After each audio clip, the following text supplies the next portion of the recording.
What's up guys, TopTierYugioh here, and today I want to give you guys a Burning Abyss deck profile. I know a lot of you guys love Burning Abyss, and so do I, and so I want to share with you guys a list that I've been having a lot of fun with. But now this isn't OCG build, it's using Cherubini, Black Angel of the Burning Abyss, which is the new Link monster. But either way, we're going to be getting it eventually, and it's a whole lot of fun, so just try it out online if you'd like. That's what I've been doing, and again, it's a blast to play with.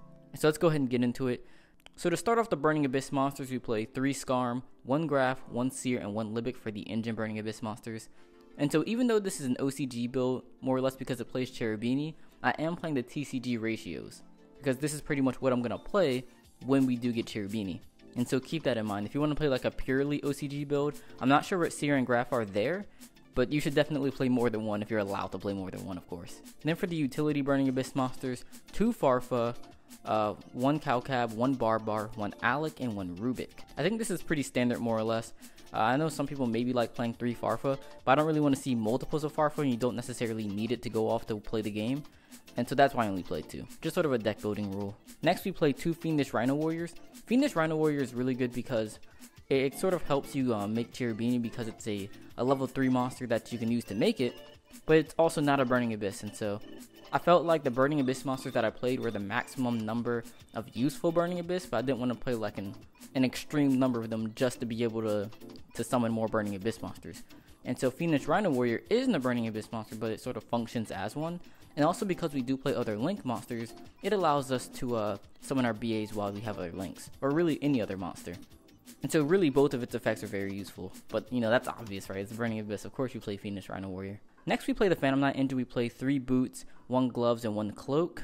One problem that I think Burning Abyss has is a lack of defense. And so playing the Phantom Knights gives you something that you can mill that gives you extra defense, or you can mill Fog Blade and that gives you an extender. And I think you really need that type of versatility and searchable defense, because just being able to make Beatrice and send Farfa sometimes isn't enough. But if I can set up with Beatrice plus Fog Blade, that puts you in a really good position, and usually that's going to get you there. 1 Tour Guide, that's standard. And then 3 monsters that are really similar to Tour Guide, and that is Galaxy Worm.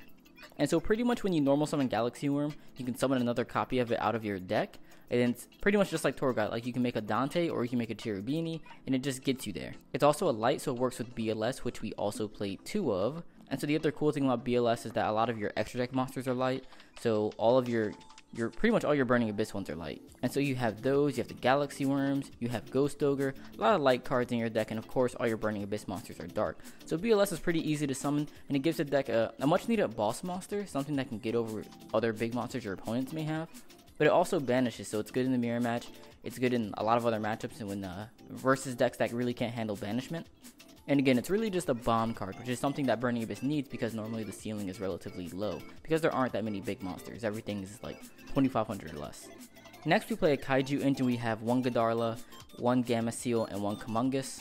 I chose these 3 because they're the ones with the lowest attack, because again, Burning Abyss can have trouble getting over large monsters, and so I don't quite feel comfortable giving my opponent like a 3,300 Kaiju, although those 3,300 ones are light, which make them pretty good for BLS, so that's an option. You could play that. And so I'll actually put a poll in the top right corner of the screen. Let me know if you think it'd be better to play Godarla or to play a 3,300 Kaiju. Godarla is easier to attack over and get over in general. For example, you can get over it with Pilgrim Dante, and one play that I really like to do is to give my opponent Godarla, crash Beatrice in order to get Pilgrim, and then attack over Godarla. So that's something you could do. But maybe I should be playing a 3,300 Kaiju. So again, I'll put a poll in the top right corner of the screen. Let me know which of those you think would be better. Then we play 1 Fairy Tale Snow. Of course, it's really good to send with Beatrice. And again, it's very similar to the reason I play the Phantom Knight Engine, and that's because I think that could use more defense. And sometimes you can really telegraph the idea that your opponent's going to be able to stop your Beatrice. And so you want to have something that you can send with Beatrice that isn't like immediate. Like I don't always want to send a Farfa. I want to send something that can give me defense later in my opponent's turn, and Snow is perfect for that. And now one thing that does suck about Fairy Tale Snow is that it's a level 4 and not Burning Abyss monster, and so it'll blow up all your BAs and it doesn't really synergize very well with anything else in the deck. But now that we have Link monsters, we can use it to make other Link monsters, and so that's a thing. And then to finish up the monsters, we have 6 hand traps, 3 Ashes, 2 Ogres, and 1 Max C. We only play 2 spell cards, 1 Foolish Burial and 1 Interrupted Kaiju Slumber. Other options were cards like Raigeki, Dark Hole, of course, to really again help us go second. You could also play Soul Charge, which is pretty good in this deck. Actually, I like Soul Charge a lot. but the problem with Soul Charge is it requires you to already be able to play, and it's not necessarily that strong early game. It's really more of a mid to late game card. But considering this is Burning Abyss, you can survive the early game pretty well, and so maybe I will consider adding in a Soul Charge. Again, I'll put another poll in the top right corner of the screen. Do you think I should be playing Soul Charge? And so let me know what you think. And then the only trap cards I play are 3 Fog Blades. Now, I think there are a lot of other traps that could be played, like I think Solemns would be great, but I really want to stick to the bare minimum and keep this deck 40, and so I'm only playing the Fog Blades. So now for the extra deck, and I'm sure this is the part a lot of you guys are waiting for, we're going to start with 2 Cherubini, Black Angel of the Burning Abyss. And so Cherubini is a dark link monster. It's fairy, and the link arrows point to the bottom left and the bottom right. It has 500 attack, and the requirements are 2 level 3 monsters. So you can use any of your Burning Abyss monsters, your Galaxy Worms, your Tour Guides, your Phantom Knights, any of those cards. So pretty much the same materials as Dante. And the effect is that monsters this card points to cannot be destroyed by battle or card effects. If this card on the field would be destroyed by battle or an opponent's card effect, you can send one other card you control to the graveyard instead. You can send 1 level 3 monster from your deck to the graveyard, then target 1 Burning Abyss monster on the field. It gains attack equal to the sent monster's attack and defense until the end of the turn. You can only use this effect of Cherubini, Black Angel of the Burning Abyss once per turn. And so I just want to go through this effect like one by one. And so the first effect, saying that monsters this card points to cannot be destroyed by battle or card effects. Now obviously the important part of this is that your Burning Abyss monsters don't blow up. And so you can summon this card, summon Burning Abyss to the 2 link points, and then you're good. So that's a really cool application because it allows you to make Dante after you've already made links.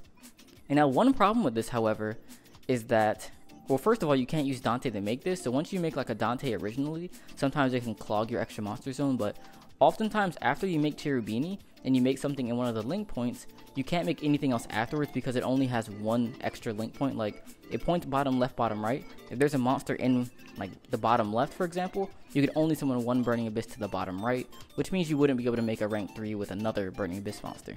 Or really even summon another Burning Abyss monster. So that's something to keep in mind, that it isn't just like a blanket protection effect like Rhino Warrior. It only protects what it points to.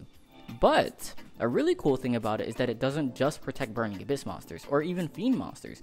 It protects all of your monsters. And so, for example, you could summon a BLS under one of the link points and your opponent wouldn't be able to destroy your BLS, and that's crazy. And then if you try to destroy Cherubini, you can just destroy another card instead. So again, that's insane. So it's really something to keep in mind. I do that sometimes if I like dead draw cards. I can just set them and get them sent to the graveyard to protect Cherubini. So now let's talk about the other effect, the one that lets you send 1 level 3 monster from your deck to the graveyard, target a Burning Abyss monster on the field, and it gains attack and defense equal to that monster's attack and defense. And so the obvious good part of this effect is that it's like a foolish burial, and so you can send Seer or Graff and get their effects. You can send Farfa, deal with an opponent's monster, Cowcab, bounce some back row, or even Barbar for game. So it's really versatile, but the other really cool thing about it is that you can send any level 3 monster. So you can send Rhino Warrior to again get any of those previous effects, but you can also send Phantom Knights. And so you can essentially just send like a Boots and search a Fogblade. Or if you play any other level 3s with graveyard effects such as Dandelion, you can send those and get those effects. So there are a lot of really cool applications of all 3 of Cherubini's effects. And so it's just an all-around excellent card, a great addition to the archetype. However, it isn't without its flaws. And so one of my biggest issues with Cherubini is that it's very hard to use it to get defense. And so like I said, one of the only ways that it really adds anything defensive to your board is sending a Boots to search a Fogblade. But sometimes it's better to just like use those 2 Burning Abyss monsters that you would have used to make Cherubini to just make a Beatrice. And then with Beatrice, you could just send anything else for defense. Or with the Dante you make before Beatrice, maybe you mill a Boots. You don't have to send it with Cherubini. And so there are a lot of situations to where you have to choose between making a Dante or making a Cherubini. And in most cases, you really want to go with making a Dante because Dante is better defensively. Dante gets your engine going, and Dante can lead to a Beatrice. But there are other times to where like you can't make Beatrice, to where Cherubini becomes a very attractive option because of the ability to send a Boots in search of Fogblade. So again, that's one of the reasons I do play the Phantom Knight, because it turns 2 Burning Abyss monsters into guaranteed defense, whereas it wasn't always like that beforehand. Because beforehand you would have to make a Dante, hope to mill some defense, or have already drawn it. And so that's sort of a pro and a con. And so I think that's something a lot of players are going to have to look out for. You don't want to just like shotgun Cherubini all the time, because it isn't always good. Because if you just go like shotgun Cherubini, dump Boot, Search, Fog Blade, set 1 pass, your opponent's going to Cosmic Cyclone it and then kill you. Like, it's that easy, that simple. And so you have to be cognizant of that. But I think I've spent enough time talking about Cherubini. I know it's awesome, but you got to move on to the rest of the extra deck and the side deck as well. And so for the rest of the extra deck for the Link 2s, we have 1 Proxy Dragon and 1 Ib. Oh, and also a Akashic Magician. And so I go into all 3 of these actually pretty frequently. They're all pretty good for link climbing. They all have their own really good individual effects. Maybe you don't need an Ib and a Proxy Dragon. I think I could maybe cut one of those for something else, but I do actually enjoy having them. And maybe I'll cut Ib since it's harder to make for maybe Topologic Bomber Dragon, because now that I think about it, you can use Fog Blade to summon something to Topologic's link points on your opponent's turn, giving you pretty much a quick effect Raigeki, which is broken. And so maybe I'll test that out in the near future. But both of those have been good so far. Akashic Magician has been one of my favorites because it's really easy to summon in this deck because you have a lot of fiends. Or the Phantom Knights are all warriors. Galaxy Worms are the same type, so it's really easy to use or to summon Akashic Magician, I should say. And so you can also kaiju your opponent, bounce those kaijus back. Or if your opponent has something that points upward, you can bounce that link monster back. So it's really versatile in its uses, but the really cool thing is actually you can use the other effect of Akashic Magician. And yes, it has another effect. And so when it's co-linked with another monster, you excavate from the top of your deck equal to the cards it's co-linked to, or the link rating of the cards it's co-linked to. And so if it's like co-linked with the Decode Talker, Decode is a link rating of 3, and so you excavate 3 cards. And you call one card in your deck or in the game actually. And if that card that you call is amongst what you excavate, you add it to your hand. And so you can call like BLS and add BLS to your hand. You can add Ash to your hand. You can add Max C to your hand if you happen to mill it. And that's like just like, wow, like that's insane. And at worst, you're milling cards, which is exactly what a Dante would do anyways. The only other Link 2 we play is 1 Double Helix because I do side cherries. For the Link 3s, I play 1 Decode Talker, and for the Link 4s, 1 Borreload Dragon. Borreload is godly this format. You gotta play Borreload right now. It's just too good not to play. For the Xyz monsters, I actually don't play very many of them because I like focusing on the links. I think links are, it's where the game is going. And I think a lot of the link monsters are better than the Xyz monsters right now. Like, they're just not that many very good Link 3s. I think these are the best ones, and so that's why it's the only ones I play. And so I'm playing 2 Dantes, whoa. 2 Dantes, 1 Breaksword, and 1 Leviair. I'm on the fence about Leviair. It comes up sometimes with the Phantom Knight engine and also with Barbar, but it's something that could be taken out and changed. And so if you think I should take it out for something else, let me know what you think would be good in its spot. I'm definitely very open to suggestions right now, and so yeah, let me know. And the only other Xyz I play is 1 Beatrice, obviously, and then there's 1 Pilgrim and 1 Virgil as the Synchro. And for the side deck, we play 3 evenly matches because it's very good going second. We don't necessarily need our battle phase. Like, we can grind better than most decks, and so I'm perfectly fine giving up my battle phase to wipe my opponent's board. That's cool. And that combined with the Kaijus makes this deck pretty good going second, despite all the other decks that are really good going first, such as Spirals. However, I don't mind going first either, and so I'm siding the Artifact engine, 3 Sanctums, 1 Lancia, 1 Scythe. I like this ratio a lot because it pretty much gives you 3 cards that is gonna, the Sanctums, of course, that are going to stop your opponent from doing anything on their turn. But if your opponent hasn't evenly matched, it gives you 4 cards to protect against that because you have the 3 Sanctums, and then you have the Lancia itself. So I think that's actually pretty versatile. And then Lancia, of course, has its own uses in certain matchups too, and so Lancia is pretty good as a one-of in the side deck. So next we have 3 Cherries, and Cherries is mostly for Spirals, but it's also for ABC.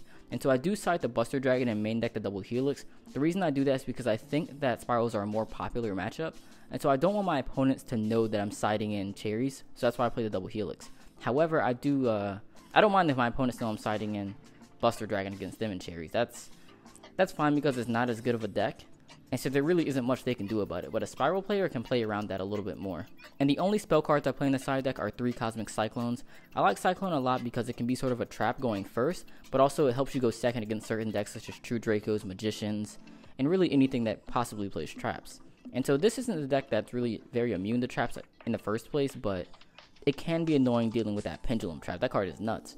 And so I want to deal with that as soon as possible, or if I'm playing against True Draco, who plays that anymore, right? But if I do happen to play against him, I like having an answer for the traps because dealing with Masterpiece in this deck is actually very difficult. Like, sure, you play the Kaijus, but better have it, right? Or better be able to make a Beatrice and Sin Slumber, which probably isn't happening if they have Masterpiece. So I want to be able to stop those traps on my turn. But anyways, guys, this has been my Burning Abyss deck profile. I hope you've enjoyed it. I think Cherubini is an amazing card. It's not without its flaws, but it is very good, and it's a well-needed boost to Burning Abyss.